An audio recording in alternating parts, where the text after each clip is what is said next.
is CGTN, China Global Television Network. Last week on Talk Africa, we explored how Chinese and African media are working together to center their narratives on a global stage. This week, in our continued special coverage of the CMG Media Cooperation Forum, we switch gears to technology, looking into how it has transformed the production, distribution, and consumption of media content today.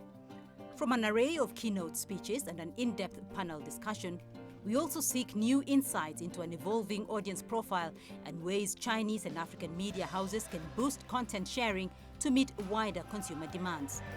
The forum culminates in the launch of a joint declaration between CMG and its African counterparts on this special edition of Talk Africa.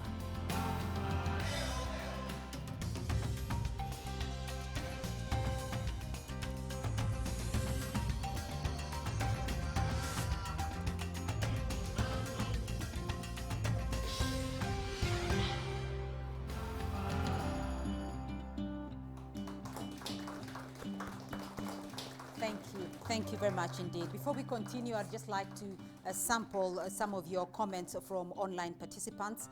Zenenga, who's joining us online, says, I really appreciate this gathering. The host, the first of its kind. I wish to state that we really need to learn more about each other's culture. The big cultural difference is a major contributor to some negative perceptions about each other. Do send in your comments and we will continue sampling them throughout the forum. Well, our next speaker operates in one of the most vibrant media landscapes on the continent. His outfit, the independent media, is among South Africa's most diversified companies. Its combined readership in the domestic and international market is well in excess of 25 million. Please welcome Dr. Iqbal Suve.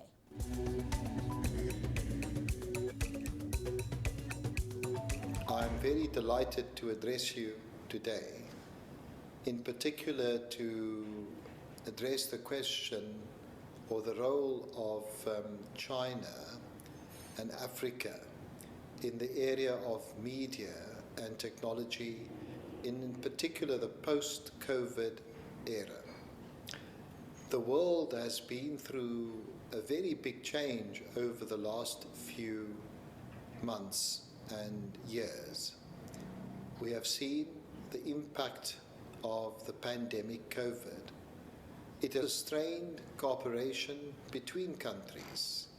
There is no question that the world has changed and that people in the world consume media differently. They consume it today primarily using technology, be it an online media or be it in social media. China, we know, is a world leader in the space of online media and online technology. China has played a very important role in showing how technological advancement can work to the benefit of its people. We in Africa are hungry to emulate that particular example of China and to see how we can use technology in order to bring about better news flow and meet the aspirations of the African people. We in Africa thank, through our media, our cooperation with China and the Chinese people, and we look forward to an enduring, continuous cooperation for the development of both our peoples in China and in Africa. I thank you. Indeed, online is the new normal, and we'll be thrashing out issues to do with media and technology in our panel discussion coming up shortly. But before that, let's head to West Africa and welcome Oga Yakubu Ibn Mohammed, the Director General of the Nigeria Television Authority. Welcome, Mr. Yakubu.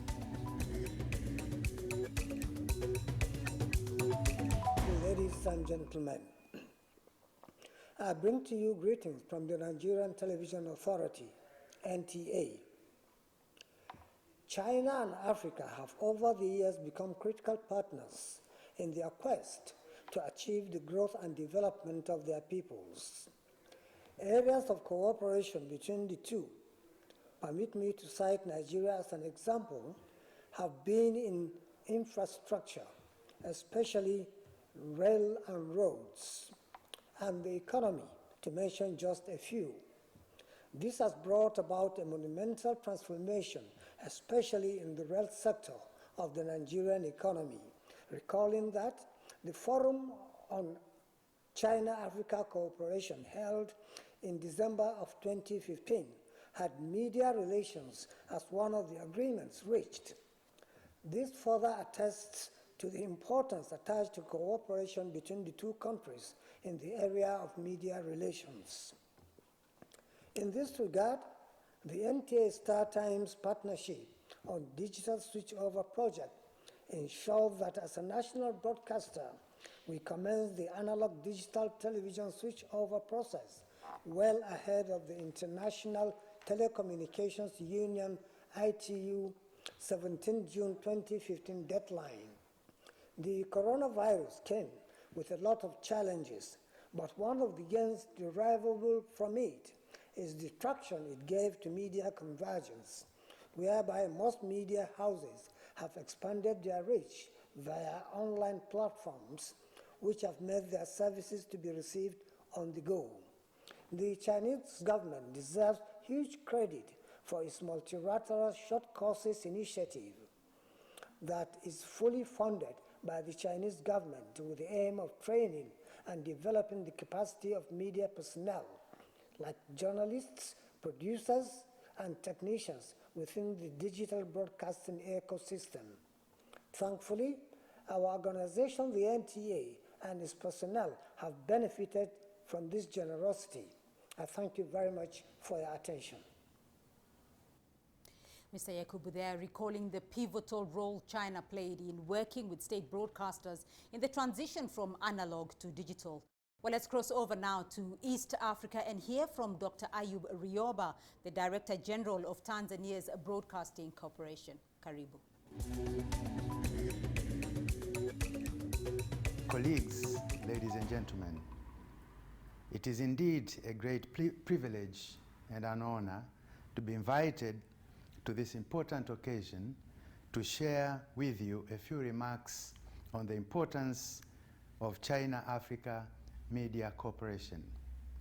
And indeed, I say, the China-Africa Media Cooperation in a changing world as a theme couldn't have come at a better time.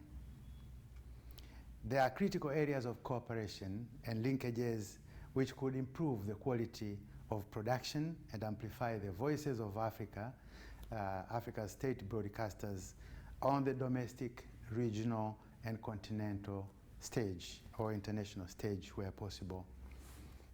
Now, the cooperation between Africa and China could not have come at a better time, like I said before, and I'm sure we're in a position to benefit immensely, both China and Africa, in the following areas. For example, number one, training, mind mapping, brainstorming to see how we could improve our production, how we could come up with new things, how we could make sure that we catch up and even, go ahead of the private media where they have been leading for quite a number of years since they were introduced in Africa. And I think we could benefit immensely through that exercise of co-production. And lastly, I suggest is to have workshops that could actually facilitate exchange of experiences, like the forum we have today, which is very important for us to get to know each other, to get to know what we are doing, and to know where we can improve for the benefits of all of us. I thank you for your time, and I wish you successful deliberations in this forum.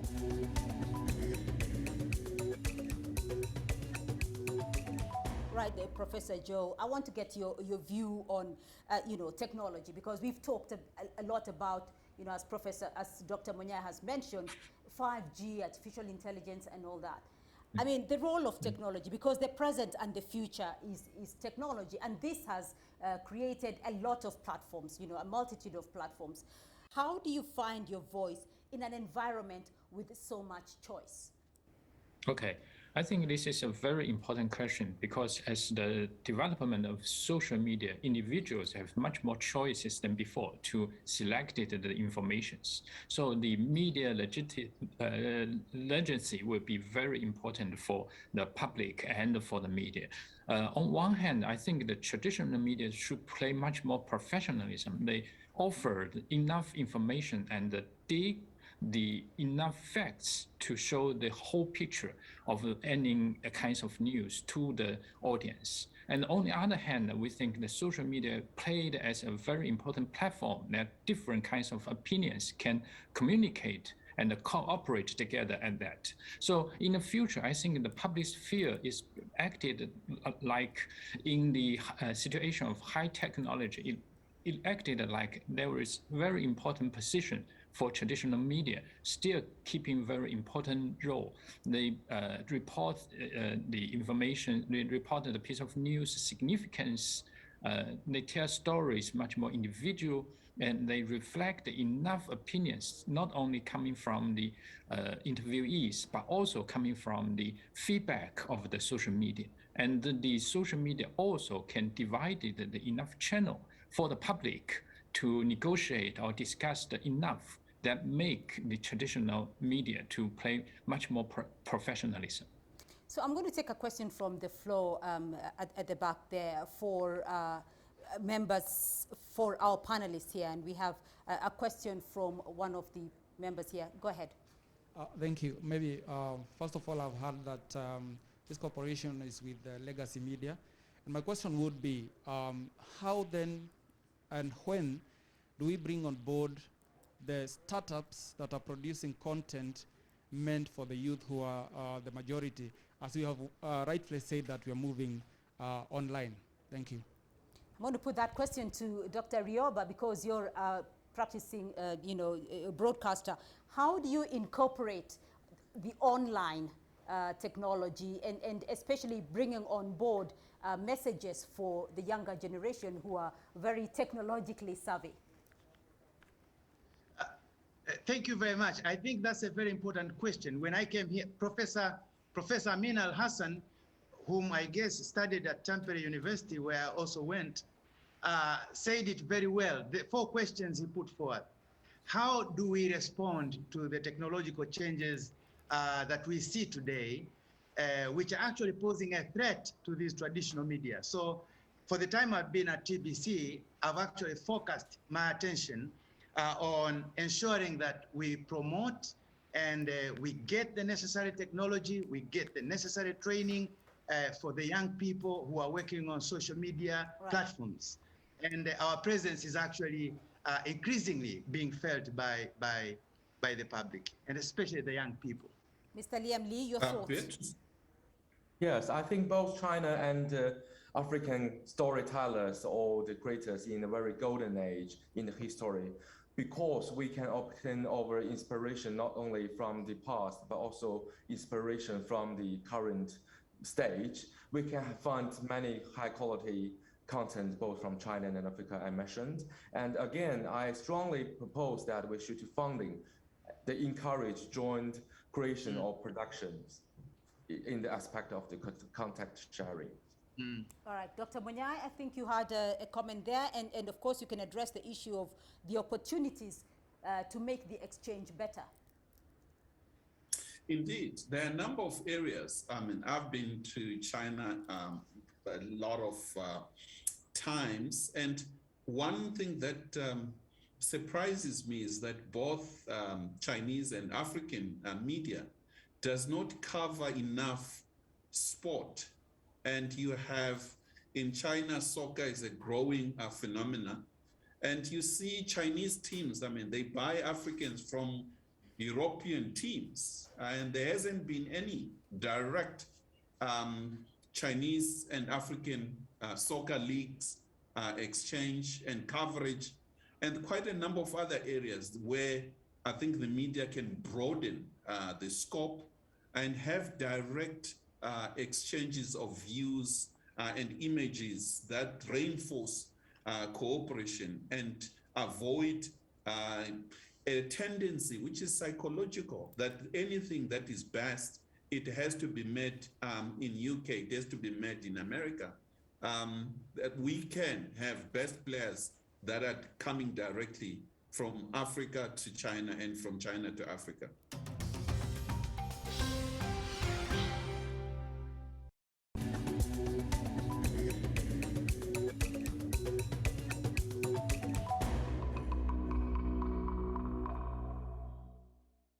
We'll now invite Professor Amin Al-Hassan, a renowned media scholar with vast experience in development communication. Professor Al-Hassan is also the Director General of the Ghana Broadcasting Corporation. Welcome. Mr. Chairman, distinguished guests, colleague broadcasters, ladies and gentlemen. This meeting is being held under the theme, China, Africa Media Cooperation in a Changing World. This is the most appropriate framing of our current circumstances. African state broadcasters are faced with the challenge of transitioning from an analog system to a digital network. With a heavy historical investment in analog infrastructure, the challenge for African state broadcasters has been one of change management. Permit me to frame the challenges of African state media into 4 questions. 1, how to retrain the workforce to work in a digital environment. 2, how do we deal with a large workforce that is largely not fit for purpose within a digital and online media ecosystem. 3, how to acquire the needed new technology in order to decommission the old technology. And finally, 4, how can we retool our structures to follow the audience as they migrate from legacy media technoscapes to online and social media platforms. These are the 4 fundamental challenges that African state broadcasters must overcome in order to compete with the emerging, bold, private sector broadcasters. These private sector broadcasters are not faced with the legacy problems associated with transitioning from analog to digital that state broadcasters face. They are fresh startups that have no legacy problems. For African state broadcasters, a collaborative partnership with China will be very productive if we recognize these 4 articulated challenges as a starting point for a conversation. As we look up to learning from the Chinese experience, we expect that content exchange and professional development will form part of our collaboration. Thank you for granting me your attention. Happy conference. Thank you very much indeed, Professor Al-Hassan. And just a quick reminder that our hashtag is CMG Africa Media Forum 2021. And do keep your comments coming. We will continue sampling them throughout the forum. Well, our panel discussion will be coming up right after this next speaker, who is a career diplomat and the former deputy chairperson of the African Union Commission. Ambassador Erastus Mwencha currently sits at the Advisory Council of the Belt and Road Forum for International Cooperation. Let's welcome Ambassador Mwencha.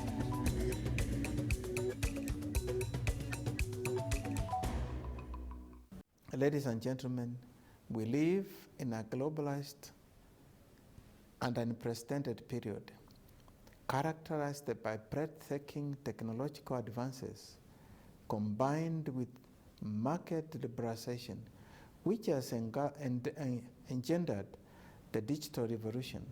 The digital advances have revolutionized the way we collect, disseminate, and consume information. This has blurred boundaries between media, telecommunications, and information technology. Happily, at the core of your meeting is how to navigate in this ever-changing terrain. In closing, let me once again stress that digital inclusiveness is an important component of the United Nations 2030 Sustainable Development Goals and Africa's Agenda 2063. I salute the organizers of this conference which I believe is an important contribution in bridging the digital divide. I thank you for your kind attention and wish you fruitful deliberations.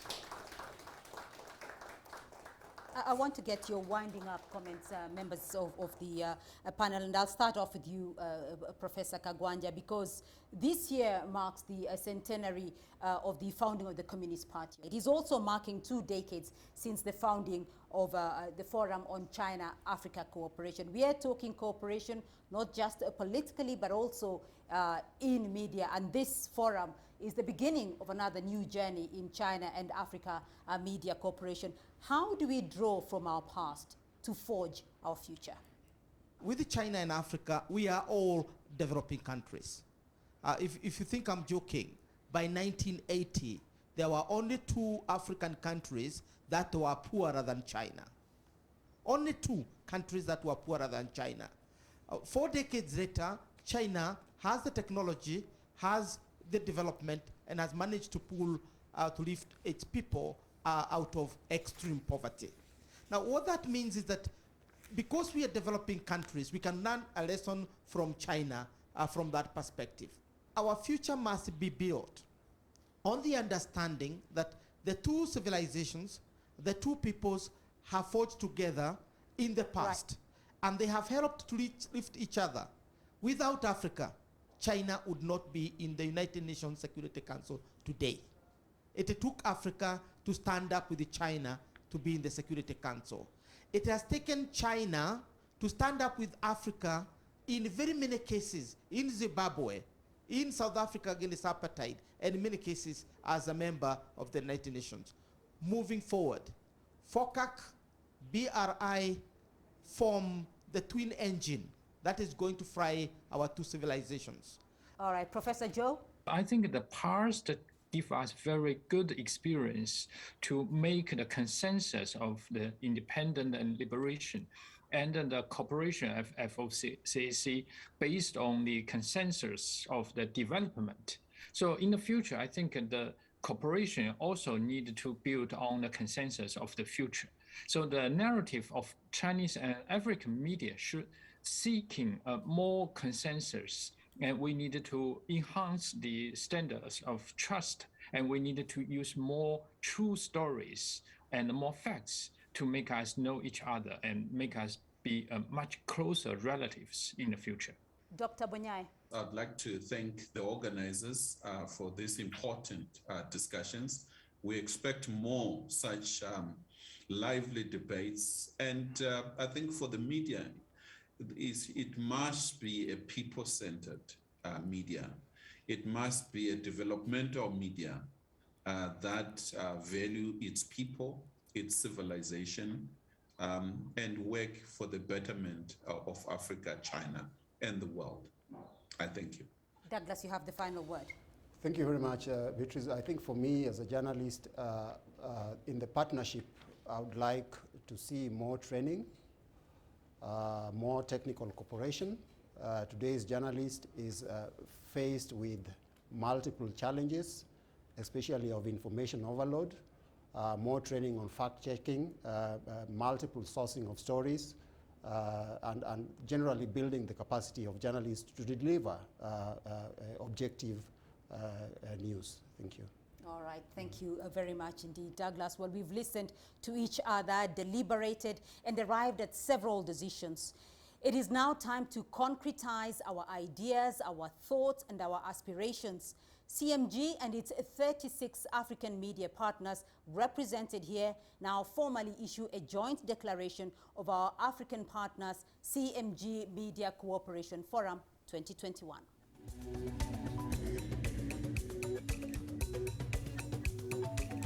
To enhance communication and cooperation between China Media Group and its African partners and promote peace and development in the region and the world, we hereby make the following proposals. 1. We shall serve as responsible public information disseminators. We shall communicate to the world the message for justice, the richness of different civilizations, and the power of true friendship, thus contributing to a China-Africa community with a shared future for a new era. 2. We shall take a proactive approach to promote the voices of African and Chinese media in global discourse and enhance their influence so that they can play a greater role in shaping global public opinion and communication. 3, we will further strengthen communication in areas including media technology, media industry, and new media. We shall proactively adapt to communication trends powered by mobile media, social networking, and video-based content. We shall work together to bridge the digital divide. November 26th, 2021. Signatories of the joint declaration are Tele Benin, Botswana Television, Botswana Guardian, Radio Television de Burkina, Burkina Faso, National Radio and Television Burundi, Best Entertainment Television Burundi, Afrique Media Cameroon, Digital Radio Television Congo, Radio Division Television Ivoirienne Côte d'Ivoire, La Nation Djibouti, iAfrica Gambia, Ghana Broadcasting Corporation, Kenya Broadcasting Corporation, Capital FM Kenya, The News Liberia, Libyan Organization for Independent Media, Television Malagasy Madagascar, Croissance Afrique Mali, Soiku Televisião Mozambique, Nigeria Television Authority, Channels TV Nigeria, Leadership Nigeria, China Economy Magazine Nigeria, Daybreak Nigeria, Nigeria Union of Journalists, RTV 10 Rwanda, China Africa Review Rwanda, Agence de Presse Sénégalaise Senegal, Seneweb Senegal, Independent Media South Africa, Tanzania Broadcasting Corporation, Africa Media Group Limited Tanzania, Zambia National Broadcasting Corporation, 5FM Zambia, Zimbabwe Broadcasting Corporation, The Herald Zimbabwe.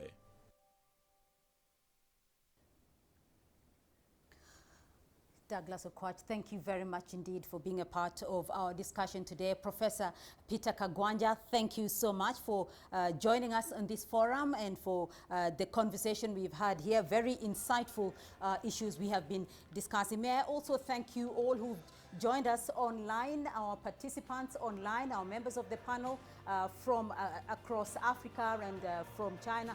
Thank you all for being a part of this conversation, and the journey begins now in China and Africa Media Cooperation.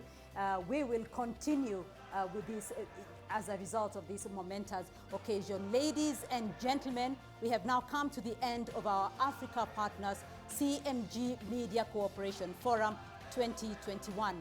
Now, with this launch, we have together opened the doors to a new era of media cooperation and partnership that is aligned with the framework of FOCAC.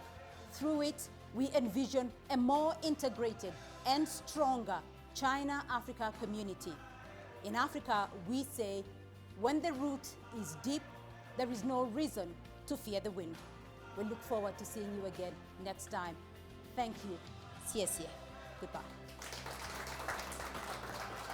And that wraps up Talk Africa's coverage of the inaugural CMG Media Cooperation Forum. Thank you for tuning into this special episode, and see you again next time.